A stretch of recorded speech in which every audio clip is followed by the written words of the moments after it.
everyone, welcome back. Today I am actually canning my third batch of homemade tomato pasta sauce.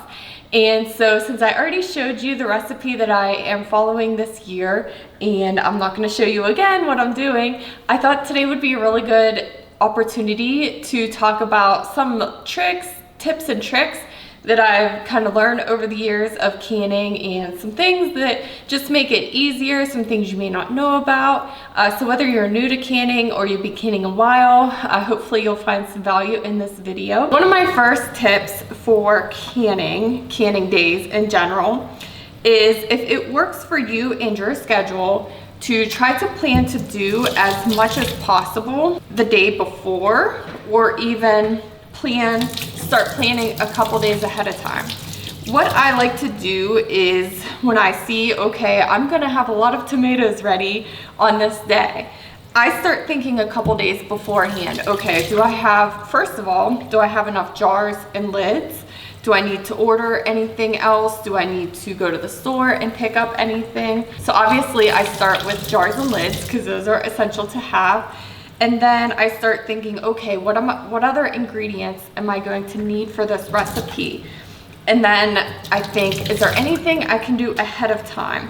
So for big recipes like sauce, where you have a lot of prep work, you've got to process all the tomatoes, all of the ingredients that go into the sauce, and then you have a long time of cooking, what I like to do is try to get done as much as I can the day before. Now, that's what works best for me and my schedule. Your schedule, you might have one solid day where you have the whole day to do the work and you like to just dedicate a whole day to it. That's totally fine. But for me and my schedule, what works best is doing as much as I can the day before. So I actually already have the onions prepped. I got them cut this morning, and then I actually have some green peppers in the freezer that are already diced up from last year. What I like to do, one of the ways I like to process my green peppers is to dice them up and freeze them. And then anytime I need them, they're already diced up. So anything that you can do, just to make the day of canning easier, I highly recommend, because canning in itself can be time consuming, a little overwhelming because there's just a lot of steps, and all the steps take a minute sometimes. So that's probably my number one, maybe one of my most important tips, is to plan ahead and do what you can, just to make it easier. Another thing is, I think, okay, I'm gonna be in town, say for example, today is Friday. What I should have done was said, okay, my last day in town this week is going to be Thursday, which would have been yesterday. I should have scheduled a grocery pickup or gone to the grocery store yesterday and got the last couple things I would need for today. But instead I forgot, so I had to run to the store this morning.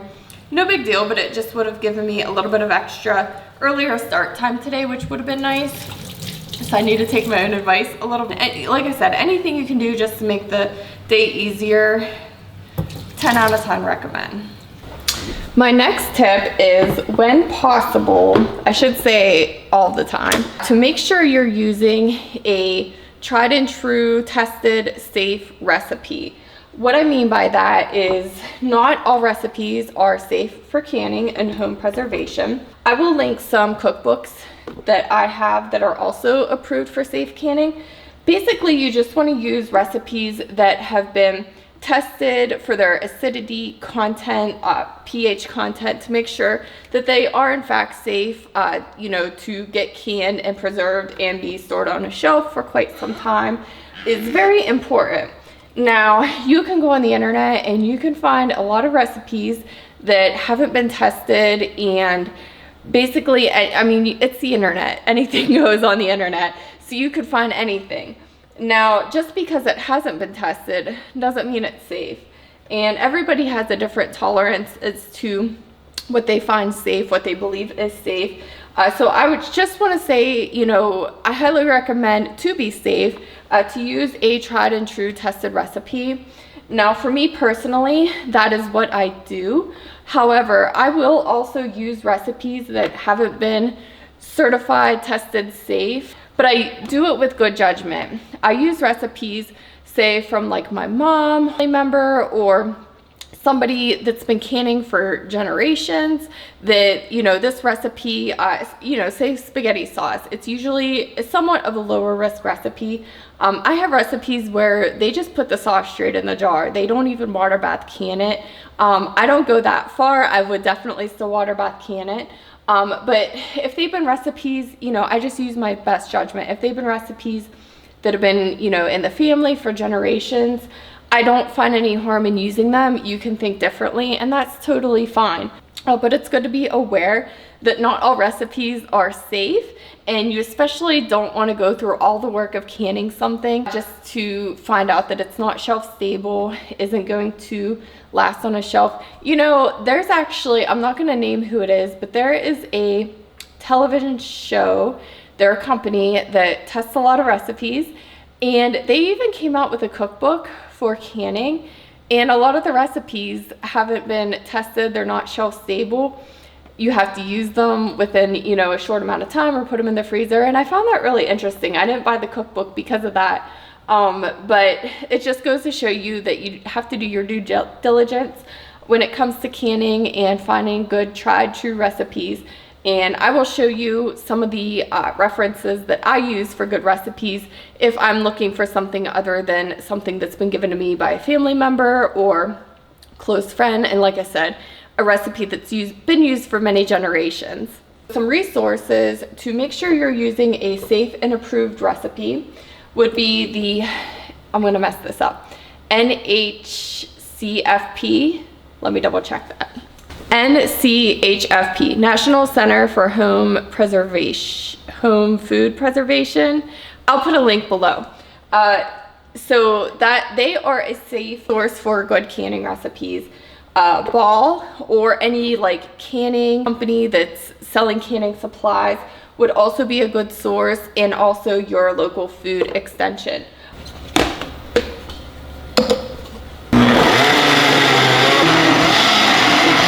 My next tip for canning is sometimes there is more than one way to do something.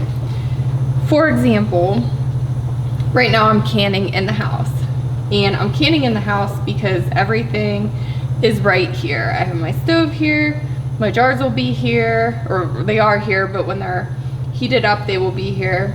Everything is right here, all my spices, ingredients, and yes, it is going to heat up the house, and it's just very convenient for me to do it all right here. However, some people like to can outside. They might have an outdoor kitchen and they don't mind taking, you know, all the jars and ingredients and everything outside, setting up outside and doing it like that. All this to say, there is no right or wrong way, and sometimes there's just more than one way to do something, and you just got to think about what do you find joy in and go with that. Another example would be these lids that I have, these 4 jars canning lids. I really like them. However, they do require that you heat them up to a simmer before using them, where ball and other kinds of canning lids say that you don't have to heat them up. But you might find it daunting to have a whole separate pot of water simmering as you're canning, because canning is a big task with lots to do. And if that's what's going to keep you from canning, then by all means go with the ball lid so you don't have to do that. So all this to say, there's just different ways to do things, and I think if we're mindful about what we're doing, you know, do what you enjoy, because at the end of the day, if you don't enjoy this, then it's just not fun. So definitely, you know, think about what you're doing and just make sure that you're finding joy in it.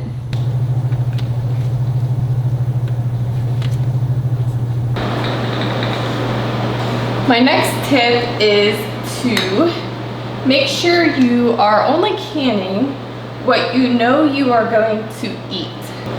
Nothing is worse than finding out that you have jars that are bad because you never used them, only because you didn't have a plan to use them. My strategy is I try to stick to canning what I know we are going to eat in a year. And to make sure that I stay with that plan, I have a kind of like a menu meal plan I'll show you. It's basically just 6 to 8 weeks worth of meals planned out. And so I can tell you that once a week, we're probably gonna eat a quart of green beans. And I can also tell you that once a week, we're probably gonna eat some sort of pasta with a red sauce. So I know that to meet those goals of having a jar of pasta sauce each week and a jar of green beans each week, I need 52 quarts. So I'm probably not gonna can much more than that, and that is gonna be my goal. On the same token, these tomatoes, I have a recipe for a really good chicken that you put in the crock pot with tomatoes, and I'll probably make that once a month. So I know that I can make up to 12 quarts of these, and they will get eaten during the year, and I probably won't do much more than that. And it's okay to do a little extra if, you know, kind of like so that you have that overlap in case maybe your harvest wasn't good. But if you're following the rule of, you know, only storing stuff up to a year, it's just something to keep in mind. I've made recipes in the past where I just never got around to using them because I didn't have a plan to. And the next thing you know, they're bad and they need thrown out, and it's just heart crushing to have to throw away all that hard work. So in hopes that you don't have to do that, come up with a plan and just can what you're going to for sure use. Along with that theme, my next tip is to make sure you try a recipe before canning it, because as we know, canning is a lot of work, and so it would really suck to do all the work of doing it to make a recipe that you ultimately don't like or it didn't turn out like you had hoped. My advice is to try making just a, you know, cutting the recipe in half or in a quarter and making a very small batch of it in the winter time when things are gloomy and dull and you need something to just brighten your day and you just want to feel like it's the heat of summer. Just try making, you know, a small sample of something and see if you like it. And then if you like it, you know, okay, I'm definitely gonna can this next summer whenever tomatoes are in season, or, you know, this or that. Or, oh, that turned out horrible, I'm definitely not gonna can it, and I'm glad I didn't waste my time canning it when you ultimately aren't going to like it. So I'd highly recommend trying a recipe first. I have one recipe in mind I made before. It was these mustard pickles recipe. It was just real runny, and it was just kind of like weird. Like, it kind of sounded good if you like mustard and pickles, like, oh yeah, I'll make that. But the only thing it was really good for was adding into like a potato salad, and I'm lucky if I make potato salad once a year. So that was a recipe that I wasted all this time, you know, all these cucumbers and all the time cooking. It didn't turn out, and, you know, next thing you know, you're throwing it away because I didn't use it. I didn't have a plan to use it. I should have made more potato salad that year. But to be honest, I didn't really want to because I didn't like the recipe. And if I would have just made, you know, a small pot of it and then tried it, I could have just saved myself all that trouble. So that's my advice for that. My next tip is to familiarize yourself with the headspace before doing a batch of something, if you're not already familiar with it. Now, there is a very common misconception that the rings on these jars are measurements, these bands here. I've read online that this is supposed to be an inch, this lower one, and sometimes they have, like this middle one is a ½ inch, and that is actually not true. So these bands are just rings on the jar.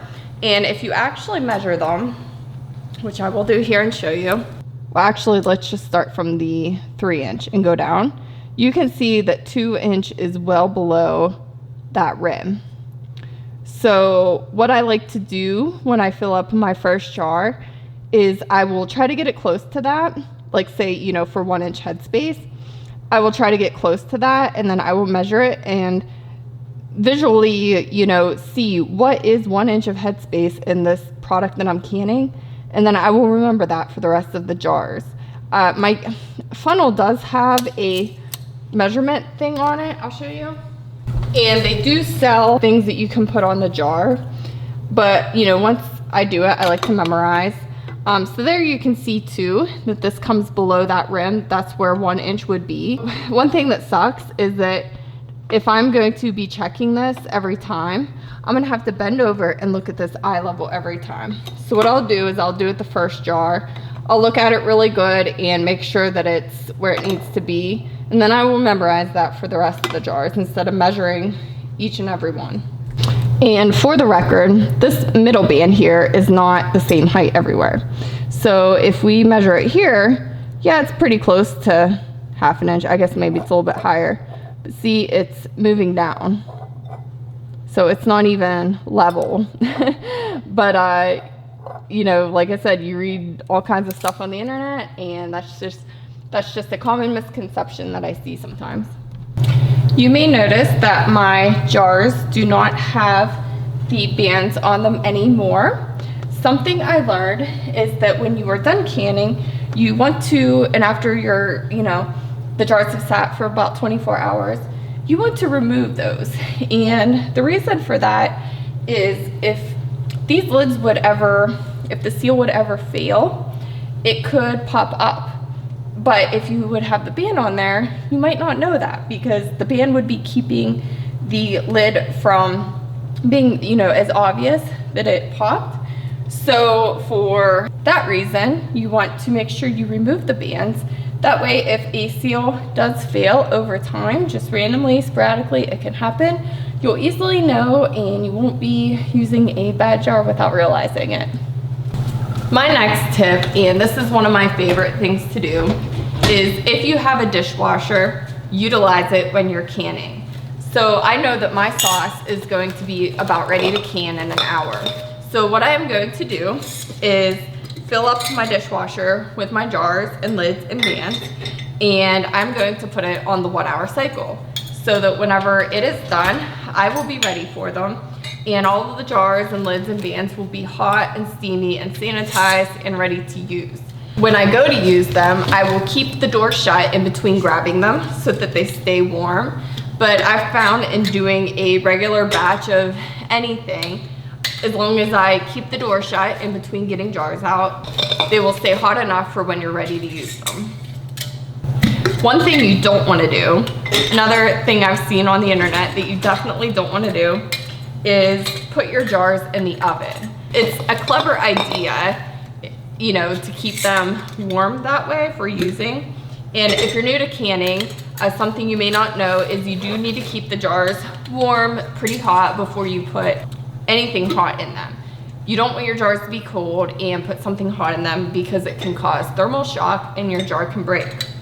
So with that said, one thing I've read on the internet is some people put them in their oven.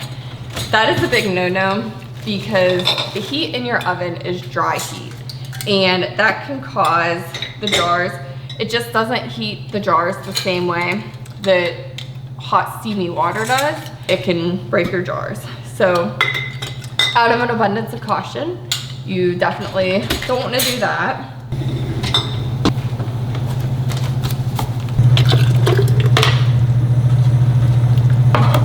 If you are just thinking about getting started with canning and haven't got any supplies yet, I would definitely recommend, if you don't have a ladle, to get a big one.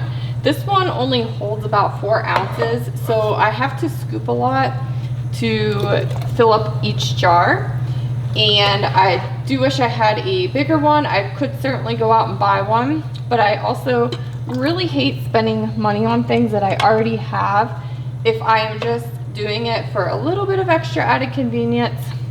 So if you don't have a ladle yet and you're just thinking about getting started, definitely go for a bigger one, 6, maybe 8 ounce, what you can find, and you will definitely thank me later for that. Another thing I like to do is when I go to wipe the rim, I like to wipe it twice. I definitely just want to make sure that, and if you saw, I moved, like I wiped and then I moved to a clean spot and then I wipe again. I just really like to make sure it is clean.